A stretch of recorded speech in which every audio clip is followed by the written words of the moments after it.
Sumasabay kasi siya eh. Dapat dalawa yan. Dapat hiwalay mo kasi yung saksakan.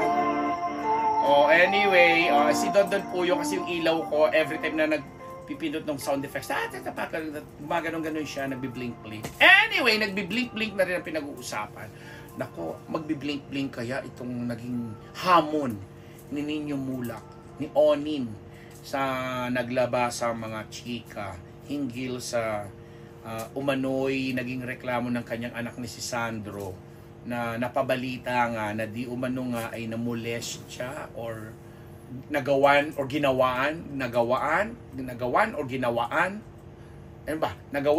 ginawan ng kahalayan ng dalawang hindi naman matatawag na executive ng GMA7 kundi parang supplier or something na kung saan sa definition kasi ng supplier yung pinagkukuhanan ng mga talents, pinagkukuhanan ng mga ng mga supplies mula sa produksyon, mga ganyan, events, ilaw, music, etc. hanggang sa personalidad. So may ganung pahayag dahil hindi ko pa nababasa yung official statement na binigay ng GMA7 pero nakakaloka yung pahayag na binitawan ni Nino Mulak at tungkol nga dito sa anak niya si Sandro na sinabi ni Nino na inumpisahan nyo, tatapusin ko. That is a very serious statement mula sa isang nasasaktang ama. Kasi kung pag-uusapan natin, kasi ang involved po dito ang kanyang anak na si Sandro na nasa early 20s pa, na during the time na nagkaroon ng gala itong GMA7, di umano nga ay may dalawang member ng LGBTQ. Ayokong tawaging bading sila or what. Member ng LGBTQ na di umano'y gumawa ng quote-unquote kahalayan or nagbigay ng hindi magandang impresyon, karanasan, traumatic experience dito kay Sandro na naikwento nga niya sa kanyang tatay na si Nino Mulak na siyempre bilang maano ka, masasaktan ka para sa iyong anak, maano ka kasi kumbaga sa mga panahon ngayon, pwede mong yung panggagahasa, pwede mong tawaging rape or whatever, pero hindi natin sinasabi kung ano nga yung pangyayari kasi wala pang ang detalyadong mga ulat dahil nagsimula lang ito sa blind item and na-involve ang dalawang personalidad na may koneksyon sa mga programa at produksyon ng GMA7 at ngayon nagbigay nga ang di umano habang binavlog po namin ito, nakapag-text sa akin ng isang kaibigan, hindi ko lang mabasa, na nagbigay na nga ng official statement ang GMA7 patungkol dito sa dalawang supplier. Supplier ang ginawa nila hindi nila talent, hindi nila empleyado, but suppliers ng mga show o produksyon ng Kapuso Network, which is GMA, na kung saan naman itong si Sandro yata ay nabibilang sa Sparkle Artist Management. Ito yung stable o ito yung artist house ng GMA7 na nangangalaga sa mga nila dito, sa mga talents nila dito. So nakakapagtaka na 2024 na sa panahong ito alam mo yon na naglalabasan ang mga ganitong balita. Although noon pa naman, I'm sure nangyayari ito dahil ako sa halos 30 years ko sa industriya, ang dami ko na rin na-witness, ang dami ko na rin narinig. Pero bihira kasi yung mga pagkakataon na ang isang lalaki ay talagang came out in the open at nagpapahayag ng kanyang hindi magandang karanasan sa di umano'y mga molesters o mga nangmolestya sa kanya or gumawa sa kanya ng kahalayan or hindi na sa ngayon nga pag naririnig ko yung usapan ng mga kapwa taga-industriya na nagsasabi sila may mga speculations na siguro hindi lang nangyari yan kay Sandro, siguro nagawa na rin yan allegedly ng dalawang ito o ng iba pa man sa mga ibang artistang lalaki rin na hindi na rin lang nagsalita. Sana nga may magandang kapatunguhan itong ganitong balita para kung sakasakaling ang meron pang mga iba na nahihiya lang o natatakot lumabas, ay lumantad na rin. Kasi kailangan mabigyan ng hustisya ang nangangailangan at humihingi ng hustisya. Kasi kung may injustice na nangyari, dapat talaga ma-serve ang justice, di ba?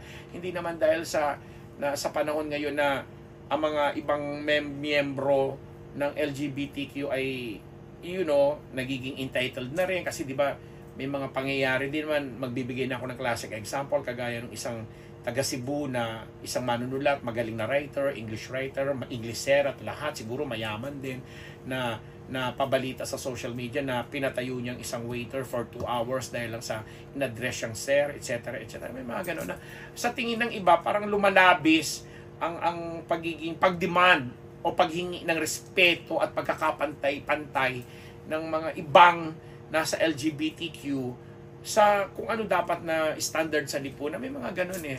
So, mga ganitong klaseng pangyayari ay sana mabigyan ng pansin, mabigyan ng attention, hindi lang nakafocus doon sa reklamo, naging reklamo ni Sandro na di umano nagawan siya ng hindi maganda, na natutol siya.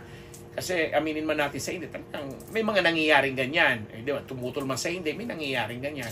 Pero since tumutol nga siya at dinalabas itong magandang balita, nagiging iskandalo siya at nagiging iskandaloso rin siya sa kadahilan ng may mga dapat punahin, may mga dapat i-check kumbaga.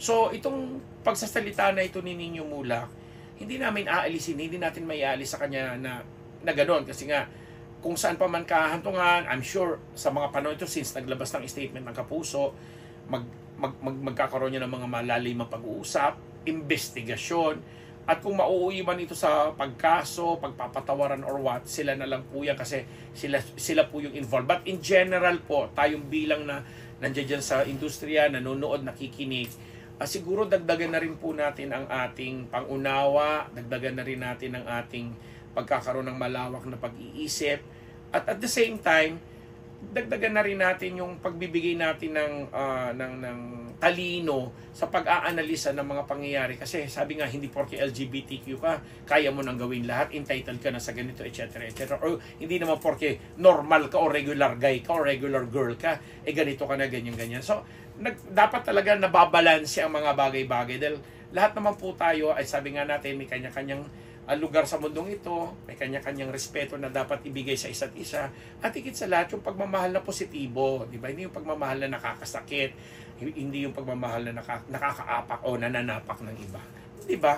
Kaya nga nakakatawa kasi prior to this, bago pa man dumating si Karina, yung bagyong Karina at mga baha-baha na yan, kumalat na yung sex video di umano ni Mark Anthony Fernandez na isa rin sa mga produkto ng mga showbiz na personalidad bilang anak siya ni Alma Moreno kay Rudy Fernandez, sa yumaong si Rudy Fernandez, na nagkalat din prior to that. Nakausap ko pa si Mark Anthony through sa pamamagitan ng isang press con, yung package deal na movie niya sa Viva Max, kasama niya itong si Marian Saint, na kung saan inamin nga niya doon na sa sobrang attraction niya kay Marian Saint, biniro niya yung director na totohanin na nila yung mga intimate scenes nila, di ba? Tapos sinabi pa niya crush niya, kaya lang binasted siya ni Marian Saint. Na doon nagsimula na di umano, ayon sa nasagap na kwento ng Unbettable Channel, is parang nasaktan yata yung girlfriend ba or ex-girlfriend ni Mark Anthony, kaya biglang lumabas na lang yung sex video na tinatawag or whatsoever. Anyway, segue lang namin kasi yun nga, yung nangyari kay Sandro nung sa gala, bago pa rin naman mag-Karina Typhoon yun, tapos nasapawan na nga lang itong kay Mark, tapos bago pa namin, ngayon namang mga 2 araw, 2 days ago, nabalitaan din namin na meron din kumakalat di umanong sex video naman itong si Aaron Villaflor, etc. na ang timing, ang dami kasi ngayon sa social media, sa digital world na to, kahit ano na lang pwedeng gawin, especially with the advent of the so-called artificial intelligence, na lahat na lang nagagaya. Kaya nga may mga personalidad kagaya ni Ate V, sinasabi ni Ate V na nakakita siya ng isang AI produced material na nag-i-endorse siya ng isang gamot pang diabetes. Sabi niya hindi ako yan, that's fake. gusto niya rin bigyan linaw. May mga ganun hindi lang naman si Ate V, sina Doktor Ong at iba pang mga personalidad, kahit sina Karen Davila, kahit sina Canoli Di Castro, na dahil dito sa AI technology nito at iba pang mga teknolohiya sa makabagong panahon at iba't ibang platform, nagagaya na po. Kaya hindi ako nagtataka minsan yung mga pinag-uusapang sex video, ni ganito, ni ganyan, may kabayan ng katotohanan o totoo at all. Pero itong reklamo ni Sandro Mulak, dahil siya ang nakaranas, siya ang humihingi yun ng hustisya, yun ang siguro dapat na pagtuunan ng pansin, especially now, na gustong tapusin ni Onin siguro ito sa isang paraan na, alam mo yon, madiplomasya, balanse at pinakikinggan ang mga panig ng isa't isa. But still, dahil nga po ito si Sandro ay ngayon, nababalitaan po namin na nag-undergo ito ng psychiatric treatment dahil sa trauma na nangyari sa kanya. Kaya hindi natin masisisi at kailangan nating ipagdasal dito dahil hindi naman lahat ng tao ay nakakayanan ang mga ganong karanasan. Kung ang iba sa atin ay okay lang sa kanila, yung iba hindi, yung iba ay ibang pagtanggap. So, yun ang sinasabi natin, may kanya-kanya tayong espasyo at may kanya tayong dapat na ipairal o pairalang respeto at tamang pagmamahal sa bawat isa. Ako ang inyong lingkod ng mamahal po sa inyong lahat, Papa Ambera Malamet Nabus, dito lamang sa Ambera Channel. Maraming salamat sa inyong lahat.